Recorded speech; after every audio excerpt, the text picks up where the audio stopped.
نحمده ونصلي على رسوله الكريم أما بعد فأعوذ بالله من الشيطان الرجيم بسم الله الرحمن الرحيم قال الذين لا يرجون لقاء نأت بقرآن غير هذا أو بدل قل ما يكون لي أن أبدله من تلقاء نفسي صدق اللہ العظیم۔ بیان یہ چل رہا ہے کہ قرآن کریم ایک معجزہ بے مثل ہے، بے نظیر ہے، اس کی کوئی مثال کوئی پیش نہیں کر سکتا۔ کھلے کھلے معجزات ذکر کیے گئے، اس کی کوئی مثال کوئی انسان تو کیا، خود آپ صلی اللہ علیہ وسلم بھی اپنی طرف سے پیش کرنا چاہیں تو پیش نہیں کر سکتے۔ آپ صلی اللہ علیہ وسلم کی زبان سے جو احادیثیں وارد ہوئیں تو حدیثوں کی زبان اگر ہم دیکھیں اور قرآن کی زبان دیکھیں تو بہت ہی فرق ہے۔ خود اللہ تبارک و تعالی نے فرمایا قال الذین لا یرجون لقاء نأت بقرآن غیر ھذا او بدل، جو لوگ ہم سے ملنے کی امید نہیں رکھتے وہ کہتے ہیں کہ اس قرآن کے علاوہ کوئی اور قرآن پیش کر دیجئے یا اس قرآن کو بدل ہی ڈالیے۔ اللہ تبارک و تعالی فرماتے ہیں آپ انہیں جواب دیجئے کہ میرے لیے ممکن نہیں ہے کہ میں اس قرآن کو بدل دوں اپنی طرف سے۔ تو خود آپ صلی اللہ علیہ وسلم بھی اس کو بدل نہیں سکتے، اس کے مثل پیش نہیں کر سکتے۔ دوسری طرف قرآن مجید نے بہت کم عرصے میں آپ صلی اللہ علیہ وسلم نے قرآن مجید کو نافذ کیا۔ آپ صلی اللہ علیہ وسلم مکے میں تو کھل کر تبلیغ کر ہی نہیں سکتے تھے، اگر کبھی کر بھی دیتے یا کوئی ساتھی کر دیتا تو بہت ہی تکلیفیں اٹھانی پڑتی۔ مکے کے بعد ہجرت کر کے جب مدینے آئے تو 10 سال کا عرصہ ہے، اس میں آزادی کی زندگی انہوں نے گزاری، لیکن کھل کر تبلیغ پھر بھی نہ کر سکے۔ 6 سال تک تو غزوے ہی میں گزرا، بڑے بڑے غزوات اسی میں ہوئے۔ غزوہ احد ہے، سب سے پہلے غزوہ بدر ہے، پھر غزوہ احد ہے، غزوہ احزاب ہے، اس کے علاوہ اور بھی بہت سارے غزوے ہوئے۔ تو لڑائیوں میں وقت گزری۔ اگر ہم دیکھیں تو صحیح طریقے سے تبلیغ کی اور اشاعت کا جو موقع ملا وہ 2 سال ہے۔ 4 سال 6 سال کے بعد 4 سال کا جو عرصہ بچتا ہے اس میں فتح مکہ بھی ہے اور بھی بہت ساری چیزیں ہیں، اور لیکن صحیح طریقے سے جو کام کرنے کا موقع ملا وہ 2 سال ہے۔ انہی 2 سال میں آپ صلی اللہ علیہ وسلم نے بڑے بڑے بادشاہوں کو خطوط بھیجے اور قرآنی دعوت دی۔ اس قلیل عرصے میں اللہ تبارک و تعالی نے آپ صلی اللہ علیہ وسلم کے ذریعے قرآن کو اس طرح نافذ کر دیا۔ ایک حیرت انگیز کام ہے۔ سب سے پہلا کام قرآن کو مرتب کرنا، مدون کرنا، ترتیب دینا، پھر اس کی تعلیم کرنا، پھر اس کو سمجھانا، تفہیم کرنا، پھر اس کے بعد اس کی تبلیغ کرنا اور اس کو نافذ کرنا، اس نظام کو مکے میں اور ارد گرد جہاں جہاں اسلام پھیل چکا ہے سب میں نافذ کرنا ایک بہت بڑا کام ہے، ایک مدت درکار ہے۔ اس میں مدت کے ساتھ ساتھ ایک بڑا سرمایہ بھی چاہیے اور بہت سارے لوگوں کی اس میں ضرورت بھی تھی، لیکن آدمی بھی کم ہے، سرمایہ بھی نہیں ہے، اور مدت بھی 2 سال ہے۔ اس کے باوجود پورے قرآن کو نافذ کر دینا ایک حیرت انگیز کام۔ اس سے پتہ چلتا ہے کہ قرآن کریم ایک معجزہ ہے اور اللہ کے رسول صلی اللہ علیہ وسلم یہ اللہ کے سچے رسول ہیں۔ بعض شبہات کا جواب دیتے ہیں۔ بعض لوگ یہ شبہ پیش کرتے ہیں کہ قرآن کا مثل ہو سکتا ہے، لیکن ہو سکتا ہے کہ کسی نے وہ مثل پیش نہ کیا ہو۔ پیش نہ کیا ہو مطلب شائع نہ کیا ہو۔ کسی نے قرآن کا مثل پیش کیا ہو لیکن اس نے اس مثل کو شائع نہ کیا ہو، تو اس سے کہاں لازم آتا ہے کہ قرآن کا مثل کسی نے پیش نہیں کیا؟ اس کا جواب یہ ہے کہ قرآن کا مثل اگر کسی نے پیش کیا ہوتا اور وہ دعویٰ کیا ہوتا کہ ہم نے قرآن کا مثل پیش کر دیا تو وہ اسے شائع کرنے کی کوشش بھی کرتے ہیں، کیونکہ ہر زمانے میں منکرین کی تعداد زیادہ رہی ہے، ان کے پاس ذرائع ابلاغ بھی زیادہ رہے ہیں، اور اس کے ساتھ ساتھ وہ اسلام کے اور مسلمانوں کے خلاف بھی ہیں، ہمیشہ پیچھے پڑے ہوئے ہیں۔ خلاف میں انہوں نے خود کو بھی قربان کیا، اولاد کو بھی قربان کیا، مال کو بھی قربان کیا، آبرو بھی لٹا دی۔ ان سب کے باوجود اگر وہ یہ کہے کہ ہم نے مثل پیش کر دیا لیکن شائع نہیں کیا، یہ ماننے والی بات نہیں ہے۔ مسیلمہ کذاب نے مثل پیش کیا تھا، اس میں انہوں نے بیہودہ باتیں کہی تھیں، خود ان کی قوم نے اس کو اس کے منہ پر پھینک دیا۔ تو اگر کوئی یہ کہتا ہے کہ مثل پیش کیا لیکن شائع نہ ہوا ہو تو یہ اس کی بات مانی نہیں جائے گی۔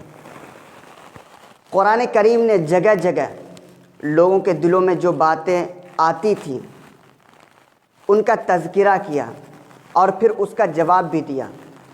اگر کسی نے مثل پیش کیا ہوتا تو اللہ تبارک و تعالی کوئی واقعہ ذکر کرتے اور اس میں اس کا جواب دیتے، لیکن اللہ تبارک و تعالی نے ایسا نہیں کیا۔ اس سے پتہ یہ چلا کہ کسی نے بھی مثل پیش نہیں کیا۔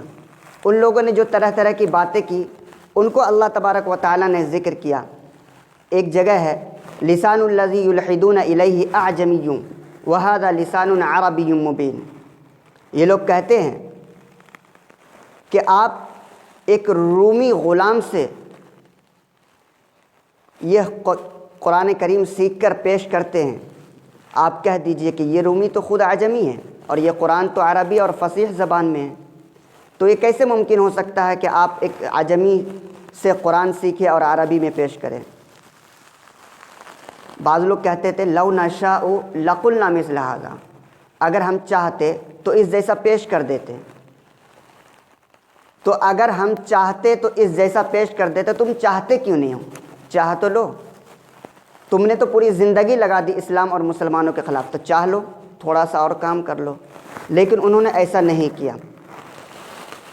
بعض لوگ یہ کہتے ہیں کہ آپ صلی اللہ علیہ وسلم نے سفر کیا تھا شام کا، بیچ میں ایک راہب سے ملاقات ہوئی جس کا نام بحیرہ ہے، تو ہو سکتا ہے کہ آپ صلی اللہ علیہ وسلم نے ان سے سیکھ کر، جو تورات اور انجیل جانتے تھے ان سے سیکھ کر ہو سکتا ہے پیش کرتے ہوں یہ کلام۔ تو اس کا جواب بھی آسان ہے، ملاقات ایک دن ہوئی، ایک دن میں، اور قرآن کریم میں علوم اتنے سارے ہیں، فصاحت بھی ہے، بلاغت بھی ہے، سیاسی امور بھی ہے، معاشی امور بھی ہے، سارے پہلوؤں پر اصول موجود ہے۔ بھلا کوئی شخص ایک دن میں یہ سارے علوم کیسے حاصل کر سکتا ہے؟ پتہ یہ چلا کہ قرآن کا مثل کسی نے پیش نہیں کیا۔ اگر کسی نے پیش کیا تو خود اس کی قوم نے اس کو اسی کے منہ پر مار دیا، کیونکہ وہ اس قابل ہی نہیں تھا کہ اسے قبول کیا جائے۔ سوال، کسی کا کلام کے مثل پیش نہ کرنا یہ اس بات کی دلیل نہیں ہے کہ وہ خدا کا کلام ہے یا خدا کا معجزہ ہے۔ مثلا گلستہ یہ کن کی کتاب ہے؟ شیخ سعدی کی، اور فیضی نے ایک تفسیر لکھی ہے بغیر نقطے کے۔ تو تفسیر کی جو کتاب فیضی نے لکھی ہے اور گلستہ جو شیخ سعدی نے لکھی ہے، اس کے بارے میں یہ مشہور ہے کہ یہ بے مثل ہے، بے نظیر ہے، اس جیسی کتاب نہیں۔ تو لوگ کہتے ہیں اور اس جیسی کسی نے پیش بھی نہیں کی، تو کسی کا پیش نہ کرنا اس بات کی دلیل کہاں ہے کہ وہ خدا کا کلام یا معجزہ ہے؟ ممکن ہے کہ شیخ سعدی نے جو گلستہ لکھی یا فیضی نے جو بغیر نقطے کے تفسیر لکھی اس کی مثال کسی نے پیش نہیں کی، تو جب کسی نے پیش نہیں کی تو کیا ہم یہ کہہ سکتے ہیں کہ یہ اللہ کا کلام ہے؟ کیا ہم یہ کہہ سکتے ہیں کہ یہ معجزہ ہے؟ نہیں کہہ سکتے نا۔ جب ہم یہ نہیں جب اس کی مثال نہیں ہے، یہ بے مثل ہے، بے نظیر ہے، اور اس کی مثال کسی نے پیش نہیں کی اور اس کو ہم اللہ کا کلام نہیں کہہ سکتے، تو اسی طریقے سے قرآن اللہ تعالیٰ کا کلام ہے، اس کی مثال کسی نے پیش نہیں کی، تو یہ کیسے ہو سکتا ہے کہ وہ اللہ کا کلام ہے، یہ اللہ کا معجزہ ہے؟ جس طریقے سے گلستان یہ اللہ کا معجزہ نہیں ہے جبکہ وہ بے مثل ہے، اسی طریقے سے وہ قرآن بے مثل ہے تو وہ اللہ کا کتاب ہو، یہ کیسے ہو سکتا ہے؟ اگر ہم اس کو اللہ کا کتاب مانیں گے تو گلستان کو بھی مانو۔ جواب یہ ہے کہ معجزہ کہتے کسے ہیں؟ معجزہ کہتے ہیں بغیر اسباب کے وجود میں آنا، بغیر اسباب کے کوئی چیز وجود میں آئے تو اس کو معجزہ کہتے ہیں۔ شیخ سعدی نے گلستان لکھنے سے پہلے انہوں نے مدرسے میں داخلہ لیا، انہوں نے استاذوں کے سامنے زانو تلمس طے کیا اور انہوں نے راتوں کو نیندیں خراب کی اور سالہ سال انہوں نے محنت کیے، اس کے بعد انہوں نے گلستان لکھی، اس کے اندر یہ صلاحیت پیدا ہوئی گلستان لکھنے کی۔ اسی طریقے سے فیضی کے اندر یہ صلاحیت پیدا ہوئی ایک مدت کے بعد۔ تو سالہ سال کے بعد اگر کوئی شخص ایسی کتاب لکھ دیتا ہے تو یہ کوئی بڑی بات نہیں۔ بڑی بات تو یہ ہے کہ ایک امی ہے جس نے مدرسے کا منہ بھی نہیں دیکھا، قلم بھی ہاتھ میں نہیں لیا، کتاب بھی نہیں لی، نہ کوئی اس زمانے کے مزاج کے مطابق نہ کوئی شعر کہا نہ قصیدہ کہا، اس کی زبان سے ایسا کلام نکل رہا ہے کہ اس جیسا کلام کوئی اور پیش نہیں کر سکتا ہے، تو یہ بڑی بات ہے۔ پھر شیخ سعدی نے جو کتاب لکھی یا اسی طریقے سے فیضی نے جو کتاب لکھی اس کی مثل نہیں ہے۔ اس نے تو کبھی چیلنج بھی نہیں کیا کہ اس جیسی کوئی کتاب اگر کوئی پیش کر سکتا ہے تو پیش کرے، اس نے کبھی چیلنج بھی نہیں کیا، تو اس نے چیلنج نہیں کیا تو کسی نے پیش نہیں کیا۔ اگر وہ یہ چیلنج کرتا کہ یہ کتاب بے مثل ہے، اس جیسی کتاب کوئی دوسرا پیش نہیں کر سکتا، تو ہو سکتا کوئی بندہ کھڑا ہوتا اس جیسی کتاب لکھ دیتا۔ قرآن نے تو باضابطہ چیلنج کیا کہ اس جیسی کتاب کوئی دوسرا پیش نہیں کر سکتا، اگر کوئی پیش کر سکتا تو کوئی ٹکڑا ہی پیش کر دے، ایک آیت ہی پیش کر دے۔ تو قرآن نے چیلنج کیا، چیلنج کے بعد اگر پیش نہیں کر رہا ہے تو یہ دلیل ہے اس بات کی کہ یہ اللہ کا کلام ہے۔ فیضی نے چیلنج نہیں کیا تھا، یہ دلیل نہیں ہے اس بات کی کہ وہ اللہ کا کلام ہے۔ آج کا جو زمانہ ہے یہ ماڈرن زمانہ ہے، اسباب بھی زیادہ ہیں، تعلقات بھی لوگوں دور دور تک ہو سکتا ہے، تو اس زمانے کے لوگ بھی اگر چاہیں پیش کرنا چاہیں تو پیش کر سکتے ہیں۔ یہ چیلنج آج بھی بعینی اسی طرح موجود ہے جس طرح آپ صلی اللہ علیہ وسلم کے زمانے میں موجود تھا۔ آج جو لوگ سارے کے سارے اسلام اور مسلمان کے خلاف یہ جمع ہو چکے ہیں، وہ اگر اس چیلنج کو پیش کرنا چاہیں تو آج پیش کر سکتے ہیں، لیکن وہ پیش نہیں کر سکتے۔ فَإِن لَمْ تَفْعَلُوا وَلَن تَفْعَلُوا فَاتَّقُوا النَّارَ الَّتِي وَقُودُهَا النَّاسُ وَالْحِجَارَةُ أُعِدَّتْ لِلْكَافِرِينَ۔ صدق اللہ العظیم۔